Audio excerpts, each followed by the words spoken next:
Les candidats à la présidentielle intensifient les meetings et rencontres avec les électeurs pour gagner leur suffrage le jour du scrutin.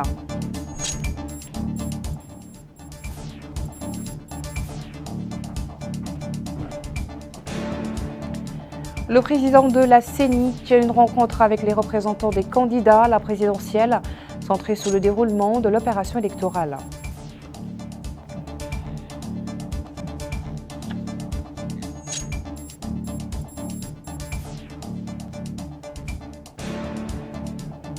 L'Agence mauritanienne de sécurité des aliments organise une formation dans le domaine de l'alimentation et la législation.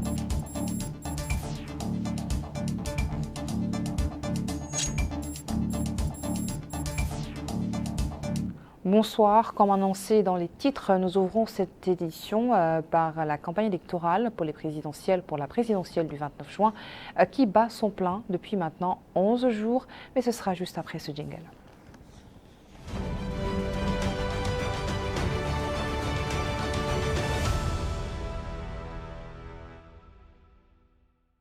Jour J-5 avant la clôture de la campagne électorale qui est entrée ce lundi dans sa dernière ligne droite.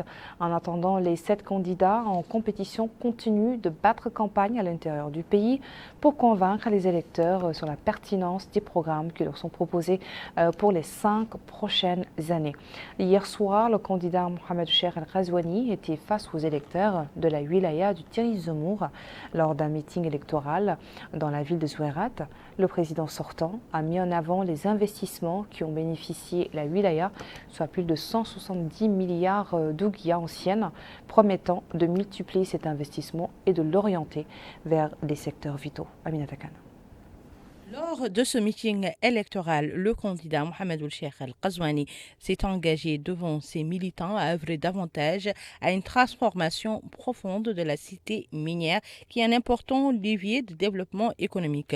Dans ce cadre, Mohamed Cheikh El Ghazouani a déclaré qu'il va doubler le volume des investissements dans la wilaya du Tiris Zemour et les orienter vers des domaines vitaux pour développer la société industrielle et minière dans le but d'accroître sa valeur ajoutée ainsi que sa production pour améliorer les conditions de ses employés, mais également la situation de l'exploitation minière en mettant l'accent sur la garantie que l'exploitation de notre potentiel minier ne se fasse au détriment de notre environnement. Il a, dans ce cadre, indiqué qu'il va œuvrer à la réalisation d'un développement à plusieurs niveaux à travers la mise en place d'un programme de développement réaliste qui sera à la lumière des réalités du pays, mais également il s'attellera au suivi et à l'accélération de certains axes de son premier mandat, tels que l'apaisement politique, la consultation, mais aussi le renforcement de la sécurité et de la stabilité du pays. Le candidat Mohamed Cheikh El Ghazouani a indiqué que notre pays a été capable de faire face au choc malgré les défis économiques qui se dressaient devant lui. Il a indiqué qu'au cours des 5 dernières années, la wilaya du Tiris Zemour a bénéficié de 170 milliards et de 800 millions vers les secteurs vitaux. Ajoutons lors de ce meeting électoral que ces investissements ont permis d'étendre le réseau électrique de Zouérat, de construire une centrale thermique d'une capacité de 30 MW et d'une centrale solaire d'une capacité de 12 MW, de réaliser des opérations pour obtenir de l'eau potable et augmenter la station de dessalement de l'eau. Il a précisé que 1323 personnes ont bénéficié d'une assurance maladie, tandis que 3202 personnes ont bénéficié des cash transferts. 198 logements sociaux ont été construits. Le candidat a appelé ainsi ses adhérents à voter massivement en sa faveur au soir du 29 juin 2024. Le candidat Mohamed Lemine El Mortaji El Ouavi a lui promis d'améliorer la situation socio-économique du pays au cours de la première année de son mandat. C'était au cours du meeting qu'il a présidé hier soir dans la ville de Nouadhibou. Pour lui, la ville de Nouadhibou ne mérite pas d'être polluée en raison de ses importantes ressources économiques, s'engageant à en faire l'une des plus belles villes touristiques une fois élue. El Hajj Abdallah Eddine. Nouadhibou, capitale économique du pays, a été la première phase de la seconde tournée du candidat à l'élection présidentielle du 29 juin 2024, M. Mohamed Lemine El Mortaji El Ouavi, une tournée orientée cette fois-ci vers les wilayas du Nord. Cette soirée politique populaire, animée par les staffs de sa campagne électorale au niveau de la wilaya de Nouadhibou, a connu une présence d'un grand nombre des habitants de la ville, partisans du candidat qui se veut candidat du changement serein, en plus des animations musicales glorifiant son projet politique. Durant cette soirée, le candidat Al-Mortaji El Ouavi a passé en revue les raisons que l'on poussait à se présenter pour la seconde fois à la magistrature suprême du pays, précisant qu'il porte un projet politique complet qui répond aux attentes du peuple mauritanien et qu'il peut conduire le pays vers le progrès et la prospérité. Signalant que son projet politique se concrétisera quelles que soient les conditions et les obstacles rencontrés. Le candidat Al-Mortaji El Ouavi a indiqué qu'il se considère comme candidat de toutes les franges sociales et toutes les catégories d'âge, y compris les jeunes, les femmes et les vieux. Il a également évoqué la question de la gabegie en disant que ce phénomène règne et gangrène les pays, indiquant que la lutte contre la gabegie exige une véritable rigueur et une volonté ferme pour juguler ce phénomène nuisible, ajoutant que les pratiques de gabegie en Mauritanie sont visibles partout et que les symboles de gabegie sont connus par tous. Le candidat Al-Mortaji El Ouavi a signalé que la ville de Nouadhibou connaît des multiples problèmes, à l'instar d'autres villes du pays, des problèmes qui résultent, dit le candidat, des politiques corrompues suivies depuis quelques décennies, en donnant des promesses d'entamer des réformes sérieuses une fois élues qui changeront radicalement l'image urbaine des villes. Cette soirée politique populaire a été également marquée par des interventions portant sur des volets saillants du programme électoral du candidat et d'autres qui ont porté sur les problèmes dont souffre la ville de Nouadhibou ainsi que les ambitions et les attentes de la jeunesse au niveau de la ville. Devant les électeurs de la capitale du Hod el-Sharqi, le candidat à la magistrature suprême, dit Sidi El-Mokhtar, s'est engagé à apporter des changements positifs dans tous les domaines, en particulier la sécurité, la santé et la fourniture des services nécessaires, de créer également un pôle de développement en faveur de l'élevage et de revoir la masse salariale en général en augmentant le salaire de l'enseignant, du professeur et du médecin, ainsi que son intention de lutter contre la corruption. Yed Alifal. Anema, le candidat Hamadi Sidi El Mokhtar, candidat à la présidentielle du 29 juin 2024, tout sourire a salué ses militants venus l'écouter.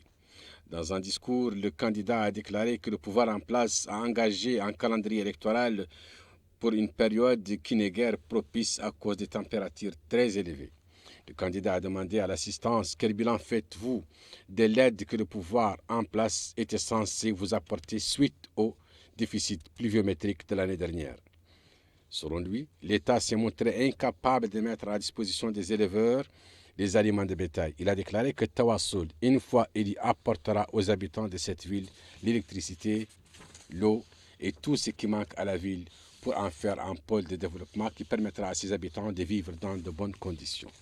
Il a déclaré que le pouvoir ne s'est pas montré solidaire avec les habitants de cette wilaya lorsqu'ils ont eu des sérieux problèmes sécuritaires alimentaires. Votre bétail a manqué d'aliments et d'eau, car les problèmes dans les pays voisins ont contraint les éleveurs à rester sur place, a dit le candidat. Avant d'ajouter que même les petites quantités d'aliments de bétail distribuées étaient offertes suivant des critères peu objectifs, a dit Hamadi Sidi El Mokhtar. Il a promis la construction d'un hôpital pour la ville de Nema en cas d'élection. Il est revenu longuement sur les salaires. Hamadi Sidi El Mokhtar a déclaré que s'il est élu, il révisera la masse salariale en général et augmentera le salaire de l'enseignant, du professeur et du médecin afin de leur permettre d'accomplir pleinement leurs tâches, soulignant que si les ressources du pays étaient gérées de manière optimale, sa situation changerait pour le mieux. Les différents intervenants qui ont pris la parole après lui ont souligné que le programme du candidat de Tawassoul répond aux préoccupations des Mauritaniens et accorde une attention aux régions de l'Est par la création de pôles de développement. Il a procédé à un arrêt à Timbadra au cours duquel il a remercié les habitants de la ville pour le soutien de son programme, leur demandant de continuer à se mobiliser jusqu'à la victoire le 29 juin prochain, réitérant sa conscience des problèmes auxquels la ville est confrontée et s'engageant à les résoudre une fois pour toutes, une fois élu. À Ouina Tizbul, il a salué les militants et a demandé à ses partisans et ceux de Tawassul de voter en sa faveur le 29 juin. Le quatrième candidat sur la liste, Touma Antoine Souleymane Soumaré, a d'emblée déploré lors de son meeting à Sidi Babi l'état des routes bitumées dans la wilaya du Guitimara en général et de l'absence d'une route bitumée reliant Kankusa en Assaba à la capitale du Guitimara. Il a aussi critiqué les déficits de la wilaya en eau, l'électricité, en éducation et en santé, s'engageant une fois au pouvoir de connecter toutes les villes et les zones rurales du Guitimara à l'électricité provenant du barrage de Manantali. Mohamed Khatat. Devant ce public venu l'écouter, le candidat à l'élection présidentielle, professeur Touma Antoine Soumaré, a choisi d'interroger les populations de Sidi Babi sur le bilan du mandat finissant en termes de réalisation et de projets de développement, notamment dans le domaine de la valorisation agricole, le Guitimara étant une wilaya agricole par excellence avec un énorme potentiel à exploiter avec sérieux et équité. Qu'a-t-on réalisé dans le domaine de l'exploitation et du contrôle de l'eau à travers des barrages capables d'assumer l'autosuffisance alimentaire de cette wilaya agricole? Rien du tout, malheureusement, dit-il. La part du Guitimara du régime actuel est la négligence et l'exclusion des projets de développement. Prenons pour exemple la longue distance séparant Sidi Babi de Kifa et qui est aujourd'hui, affirme-t-il, considéré comme l'un des plus grands défis et un véritable cauchemar qui revient à chaque saison de pluie, isolant le Guitimara de ses Muqata'a, faute de route et de relief difficiles de la région. Et le candidat Touma Soumaré de préciser: notre projet de réforme pour le Guitimara est un ensemble de solutions pour résoudre toutes les questions de la vie que connaît la wilaya à tous les niveaux, y compris la santé, l'éducation, la sécurité alimentaire, l'eau, l'électricité, les routes et les services, des infrastructures de base qui répondent aux besoins des citoyens. Le candidat Touma Soumaré n'a pas manqué de saluer la grande mobilisation des habitants de Sidi Babi qu'il a appelé à matérialiser cet engouement et cette présence le jour du scrutin par le vote en sa faveur, en choisissant son slogan de la lampe et en cochant le numéro 4 qui est le sien sur le bulletin électoral. Le candidat Touma Soumaré a promis aux habitants de Sidi Babi de mettre fin à la corruption, au gaspillage de l'argent public, d'arrêter l'hémorragie de l'immigration et d'accorder un statut approprié aux jeunes et aux femmes qui sont des énergies dont le pays en a besoin et sur lesquelles il compte. Le meeting de Sidi Babi a été témoin de nombreuses interventions animées par les membres de la campagne du candidat et sa coordination régionale qui ont remercié les sympathisants pour cette présence massive, affirmant que la population du Guitimara privilégiera le choix du changement pour une Mauritanie unie, prospère et développée. Il faut noter que le candidat Touma Soumaré avait fait des escales à Ouliangé et dans quelques localités voisines, notamment à Cherkhat Dakhna et le Bouer Jalal, au cours desquels il a rencontré les dignitaires et les notables de ces villages, leur présentant son programme électoral et les invitant à voter pour lui le jour du scrutin du 29 juin courant. Pour sa part, le candidat Mamadou Bokar Ba continue son périple électoral dans la vallée. Il a tenu dimanche un meeting à Bogué, précédé de rencontres avec ses soutiens des localités relevant de la Mourata de Bogué, devant lesquelles il a déploré la mauvaise gouvernance du pays, l'état de l'éducation nationale, la cherté de la vie, en dépit des énormes richesses de la Mauritanie et le chômage des jeunes, les poussant à choisir la migration en masse. Bokar Ba est là-bas. Plus les jours passent, plus le candidat Mamadou Bokar Ba intensifie les meetings et rencontres avec ses partisans, comme ici à Silbé. Dans ce village relevant de l'arrondissement administratif de Tahel Barka au Brakna, le candidat a souligné que son programme électoral est en phase avec les attentes du peuple mauritanien. Les autres intervenants ont mis l'accent sur la nécessité de mettre fin aux tracasseries administratives pour obtenir des documents d'état civil et aux confiscations des terres. Toujours dans l'arrondissement administratif de Tahel Barka, le candidat de la coalition Mamadou Bokar Ba 2024 a présidé une rencontre avec ses soutiens et sympathisants à Sinthiane Djama. Arrivé dans le village aux environs de midi, Le candidat a été accueilli comme il se doit. Et il a déclaré que la Mauritanie a besoin d'une nouvelle direction. Pour cela, il faut un homme d'une grande dimension politique et un programme à la hauteur des aspirations du peuple mauritanien. Évoquant les problèmes de confiscation de terres, l'enclavement et l'inexistence de services de base, le candidat Mamadou Bakar Ba a assuré que ces injustices sociales seront éradiquées. Plusieurs intervenants se sont prononcés pour réitérer leur soutien au candidat tout en rappelant les problèmes auxquels le village est confronté. À Bogué, le candidat Mamadou Bakar Ba a été accueilli par des cavaliers, donnant ainsi une touche originale à sa campagne électorale. Dès l'entrée de la ville, la coordination locale a donné le ton. Les klaxons de véhicules se sont associés au son des sabots de cheveux pour former une symphonie en guise d'accueil du candidat. D'ailleurs, ils se sont félicités de la grande mobilisation des partisans à Bogué. Et ils ont vanté la dimension du candidat qui dispose d'une grande notoriété politique. Selon eux, voter pour le pouvoir actuel revient à voter pour le recul. Les intervenants ont appelé la jeunesse de Bogué à refuser l'achat de conscience. Après la présentation d'ISA de l'équipe de la campagne électorale, le candidat Mamadou Bakar Ba, président 2024, a remercié vivement ses partisans de Bogué pour cette forte mobilisation, puis il s'est lancé dans une véritable critique du pouvoir actuel. Selon lui, un changement radical à la tête du pays s'impose, et pour que ce changement puisse s'opérer, il faudra voter pour lui le 29 juin. Car son programme électoral est axé sur l'unité nationale, le vivre ensemble, la lutte contre toutes les formes d'injustice sociale, le transfert de la gestion de l'état civil aux communes et l'officialisation des langues nationales. Bokar Bailaba à Bogué pour la télévision El Mauritania. Le candidat Al-Eid Mohamed Mbarak a lui tenu une succession de meetings ce week-end dans certaines circonscriptions électorales relevant des wilayas du Raklin, du Tagan, de la Saba et du Rod El Gharbi. Il a affirmé devant ses soutiens que le but de sa candidature aux élections présidentielles est de réformer la Mauritanie qui est atteinte, je cite, des caprices des cadres se livrant à la gabégie. Maïmouna.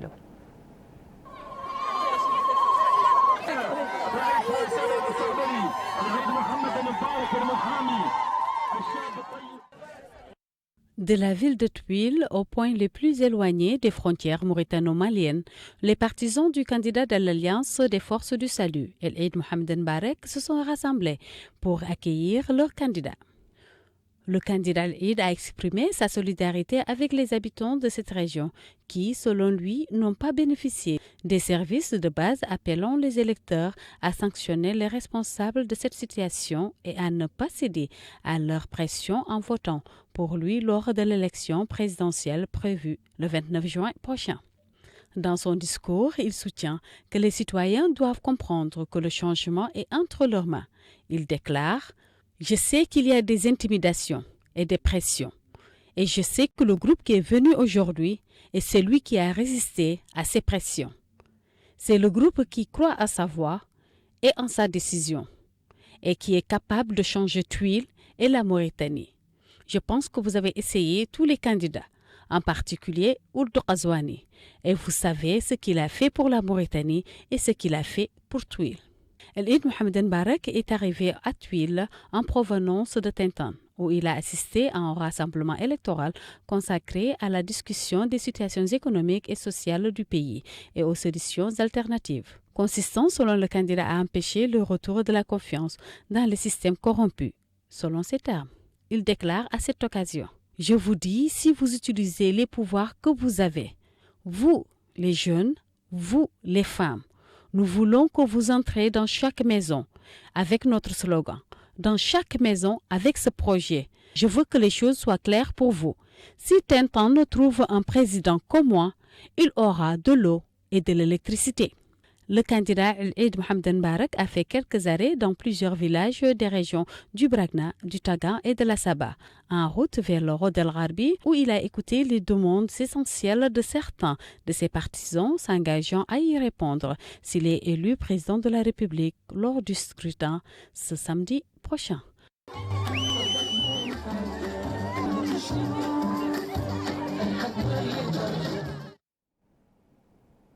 Et c'est au tour du 7e et dernier candidat sur la liste, Biram Dahabed, lui de donner, du haut de la tribune de meeting qu'il a animé hier soir à Alleg, d'appeler ses soutiens à se rendre tôt le jour du scrutin, le 29 juin, pour voter pour lui et à surveiller les bureaux de vote pour les protéger contre ce qu'il a qualifié de fraude.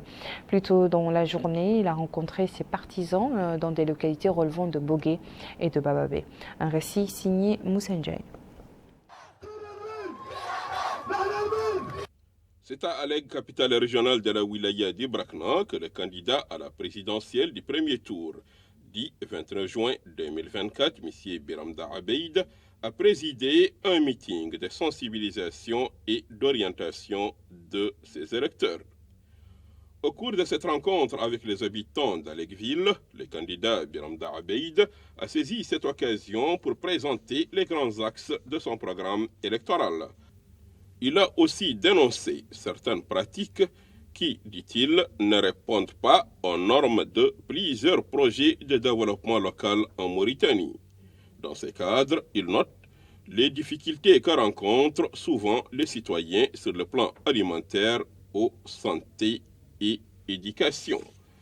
S'agissant du jour du scrutin du 29 juin 2024, le candidat Biram Dahabed attire l'attention de ses électeurs sur la nécessité d'être actif, vigilant et présent aux différents bureaux de vote pour surveiller l'opération de vote de début jusqu'à la fin, en votant oui pour sa candidature au premier tour de la présidentielle de cette année. Le candidat Biram Dahabed note qu'il s'est sacrifié depuis quelques années pour vous la jeunesse, pour vous les femmes et pour vous les Mauritaniens. Il a souligné que le citoyen mauritanien n'a que son bulletin de vote pour élire un président de la République en Mauritanie. Alors, dit-il, ne laissez personne vendre vos bulletins de vote. Le candidat Biram Dahabed a rappelé ses différentes confrontations avec le système de la Gabégie, dit-il. Il précise qu'elle remonte de plusieurs années, en 2014 et en 2019, aujourd'hui, dit-il, en 2024, entre Biram et le sommet du système. Il précise, face à ses électeurs, de cet important rendez-vous dit 29 juin 2024. Il demande à ses représentants de bien surveiller les bureaux de vote. En Bagne, dans la wilaya d'Ibrakna, le candidat Biram Dahabed a présidé un rassemblement populaire pour présenter les grands axes de son programme électoral aux habitants de Mbagne. Il a affirmé que son combat est une lutte continue pour que chaque citoyen retrouve ses droits. Au village de Fondé, non loin de Bababé, toujours dans la wilaya d'Ibrakna, le candidat Biram Dahabed a mis l'accent sur l'importance du changement attendu en Mauritanie et le problème que rencontre le peuple mauritanien. Pour trouver des solutions à ces problèmes, le candidat Biram Dahabed a expliqué aux habitants de Sarandougou, relevant de la Moqata'a de Bogué, comment trouver des solutions aux problèmes que rencontre le peuple mauritanien depuis quelques années. La solution, souligne-t-il, est de voter oui Biram Dahabed le 29 juin 2024, date du scrutin du premier tour de la présidentielle de 2024 en Mauritanie. Les discours et promesses des candidats sont relayés ici à Nouakchott par leur directoire de campagne qui rivalise d'ardeur pour séduire le maximum d'électeurs à travers des soirées électorales animées par des artistes durant lesquelles les programmes du candidat sont ventilés la manière la plus approprié de voter pour celui-ci. Abdullah Dababa. À Nouakchott-Sud, les partisans du candidat Mohamed Cheikh El-Ghazouani ont tenu un rassemblement afin d'appeler les habitants à voter massivement pour leur candidat, en présence des principaux responsables de la campagne du parti INSAF de ce wilaya. Les différentes interventions ont mis en avant les réalisations accomplies dans le secteur de la santé, de l'éducation et des différents programmes sociaux de base. À Nouakchott-Sud aussi, plusieurs meetings ont été organisés au sein de la Moukata d'Elmina. Les partis politiques engagés ont, au cours de ces différentes rencontres, appelé les habitants à voter massivement en leur faveur. La pêche aux voix se poursuit aussi à Nouakchott-Nord. Les différents états-majors ont organisé des meetings afin de convaincre les électeurs de la pertinence de leur projet. Ils ont en outre tenu des meetings au sein des Moukata de Darnem, Théaré et Toujinine. Les différents partis engagés n'ont que 3 jours dans le cadre de cette campagne en prélude du scrutin pour convaincre les électeurs à faire confiance à leur projet. Même ambiance festive à l'intérieur du pays, où les citoyens ont pris l'habitude de se coucher tard depuis le déclenchement de l'ambiance électorale. Le bruit des haut-parleurs diffusant les qualités d'un tel ou tel candidat, entrecoupé de refrains musicaux, attire un grand nombre de citoyens dont la présence est mise à profit par les soutiens des candidats pour se rallier le plus grand nombre d'électeurs le jour du scrutin. Tourab de Adamaba. Du pays, à quelques jours du jour J, les partis engagés rivalisent d'ardeur dans le cadre de cette pêche aux voix. Les artistes locaux sont en cette optique mis à profit durant ces différentes soirées artistiques. L'objectif est de persuader les électeurs à faire confiance aux projets portés par les candidats. En plus des meetings, les représentants des candidats se rendent au marché, lieux publics et lieux de résidence des habitants pour essayer de convaincre les électeurs. Avec les derniers jours de cette campagne, les acteurs politiques se rendent dans les localités reculées dans le cadre de cette campagne électorale. Les populations saluent l'ambiance de cette campagne qui, disent-ils, se déroule dans la paix et le respect mutuel. Les populations ont aussi demandé au candidat qui sera élu de respecter ses engagements et de répondre aux attentes des électeurs. Nous passons au reste de l'actualité après cette virgule musicale.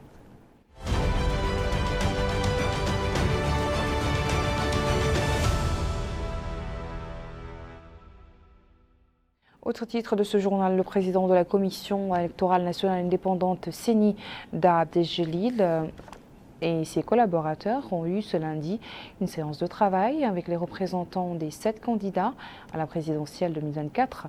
La rencontre entre dans le cadre de la coordination entreprise par la CENI avec l'ensemble des candidats et en vue de garantir le bon déroulement de l'opération électorale, de s'assurer de sa transparence et de son équité.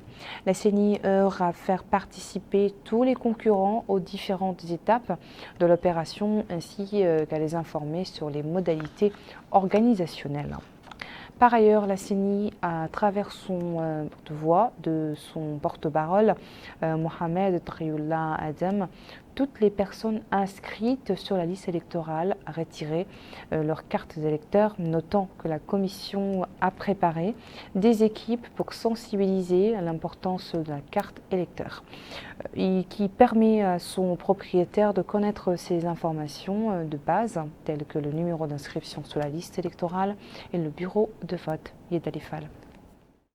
Au cours de ce point de presse, le porte-parole de la CENI, M. Taqiyullah Al-Dem, a évoqué l'aspect relatif aux cartes d'électeurs. Il a déclaré que c'est elle qui permet à l'électeur de connaître son bureau de vote et son emplacement sur la liste électorale, et que cela est disponible sur l'application de la CENI MyCENI. Il a déclaré que le retrait des cartes est important avant le jour du vote, car cela permet d'éviter à l'électeur de perdre beaucoup de temps le jour du scrutin. Le votant, une fois les formalités faites, pourra ainsi gagner du temps. Il a souligné que même si ce n'est pas le cas, cela ne pose aucun problème car le président du bureau et les membres procéderont aux formalités.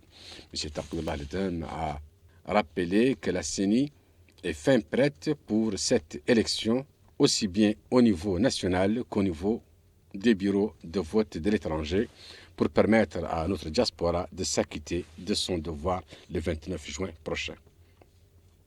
M. Taqiyullah a déclaré que la concertation se poursuit entre la CENI et les candidats ou leurs représentants et que toutes leurs remarques sont prises en compte. C'est dans ce cadre, a-t-il déclaré, qu'une rencontre aura lieu dans la soirée entre le président de la CENI et les candidats ou leurs représentants. L'actualité marque également ce lundi par la formation au profit de 30 participants dans divers secteurs liés à l'alimentation et à la législation. La formation est organisée par l'Agence mauritanienne de sécurité sanitaire des aliments relevant du ministère du Commerce, de l'Industrie, de l'Artisanat et du Tourisme, en partenariat avec le Bureau interafricain des ressources animales de l'Union africaine. Une formation qui intervient en prélude de la création d'un comité national pour le code alimentaire. Moussa Ndiaye participe à cet atelier de renforcement des capacités pour la mise en place d'un comité national du codex alimentaire Mauritanie. Plusieurs structures relevant du ministère du Commerce et l'Agence mauritanienne de sécurité sanitaire des aliments. L'objectif principal de cette démarche est de tracer une feuille de route pour la mise en place d'un comité national du codex alimentarius. Ce comité permettra à la Mauritanie de jouer un rôle clé dans l'élaboration et la publication des normes et textes réglementaires relatifs aux aliments et à leurs dérivés et d'harmoniser les normes nationales avec celles d'une communauté de la sous-région et du Codex Alimentarius, favorisant ainsi une meilleure intégration dans le commerce international et assurant des produits alimentaires sûrs et de qualité pour les consommateurs.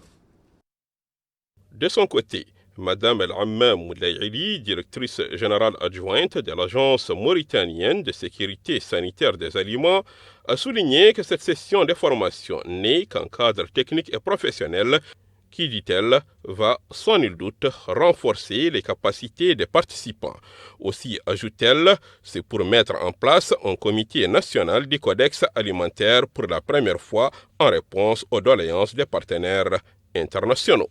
Pendant 4 jours, experts et formateurs présenteront des thèmes théoriques et pratiques aux participants pour découvrir les différentes expériences du codex alimentaire en Afrique. Cet atelier donnera aux participants l'occasion de se familiariser avec le codex et ses mécanismes, d'améliorer leur compréhension de la science et de l'analyse des risques au sein du codex, de présenter l'outil de diagnostic FAO-OMS, de faciliter l'identification des priorités nationales en matière de sécurité sanitaire des aliments, de doter les participants des compétences nécessaires à la préparation des candidatures et surtout d'aider à la compilation des sections du fonds fiduciaire du Codex CTF. Les recommandations que les participants et experts vont présenter au cours de cet atelier de formation vont sans nul doute retracer l'histoire de la création du Codex alimentaire pour une référence des consommateurs nationaux.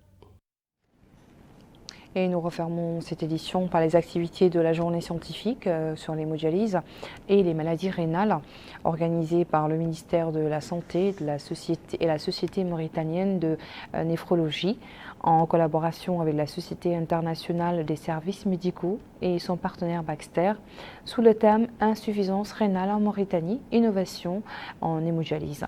L'organisation de cette journée scientifique vise à faire le point sur les développements scientifiques dans le domaine de l'insuffisance rénale chronique, ainsi qu'à mettre en exergue les domaines d'intervention de la société dans le développement et la construction du système de santé de notre pays.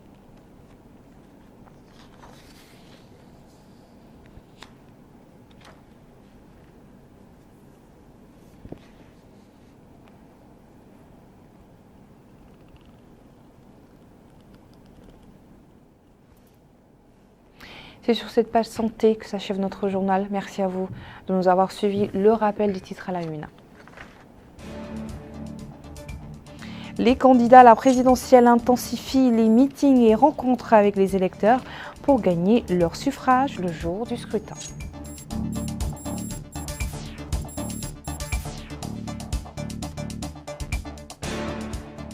Le président de la